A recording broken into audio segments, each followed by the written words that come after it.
ओणम केरल का एक प्रमुख त्योहार है। ओणम का उत्सव चिंगम सिंघम सिंघम मास में भगवान वामन की जयंती और राजा बलि के स्वागत में प्रति वर्ष आयोजित किया जाता है, जो 10 दिनों तक चलता है। एक उत्सव त्रिक्काक्रा, कोच्चि के पास, केरल के एकमात्र वामन मंदिर से प्रारंभ होता है।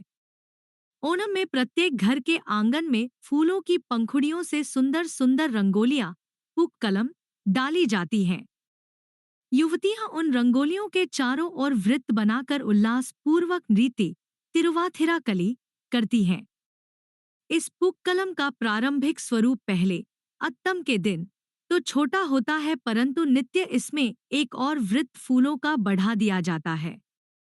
ऐसे बढ़ते बढ़ते 10वें दिन तिरुवोणम यह पूक्कलम वृहत आकार धारण कर लेता है।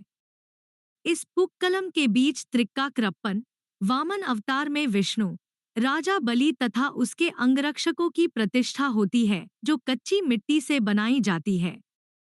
ओणम में नौका दौड़ जैसे खेलों का आयोजन भी होता है। ओणम एक संपूर्णता से भरा हुआ त्योहार है, जो सभी के घरों को सुखों से भर देता है। ओणम वामन और राजा महाबली का स्मरण करता है। हिंदू किंवदंतियों के अनुसार ओणम केरल में एक पौराणिक राजा दैत्य राजा महाबली के शासन के तहत सुशासन की याद में मनाया जाता है, जिन्होंने कभी केरल पर शासन किया था। किंवदंती है कि महाबली की लोकप्रियता और महादानी होने का अभिमान की वजह से उनके अभिमान दहन करने के लिए भगवान श्री विष्णु ने वामन अवतार लिया। उन्होंने वामन का रूप वरण किया। एक बौने ब्राह्मण के रूप में पृथ्वी पर अवतारित हुए राजा बलि ने एक महायाग का आयोजन किया, जिसमें घोषणा की कि वह सभी ब्राह्मणों को उनके मनचाहे उपहार देंगे।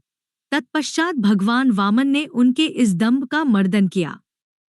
वामन ने उदार महाबली से अपनी इच्छा के अनुसार महाबली से 3 पाव जमीन मांगी। चूंकि ब्राह्मण को उपहार देने से इनकार करना एक अपवित्र माना जाता है,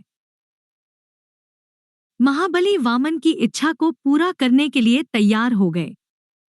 पहले 2 चरणों में वामन ने तीनों ब्रह्मांड को अपने पैर के नीचे कर लिया, और जब वह तीसरा पाव जमीन देने में असमर्थ हुए, तत्पश्चात उन्होंने अपना सिर अर्पण कर दिया। भगवान उन्हें आशीर्वाद प्रदान किया। उसी दिवस के उपलक्ष्य में ओणम उत्सव मनाया जाता है। हालांकि महाबली की उदारता और उनके समर्पण को देखते हुए भगवान श्री विष्णु ने राजा की एकमात्र इच्छा को हर साल एक बार अपनी भूमि और लोगों से मिलने की अनुमति दी। महाबली की इस दिवस को घर वापसी को हर साल केरल में ओणम के रूप में मनाया जाता है।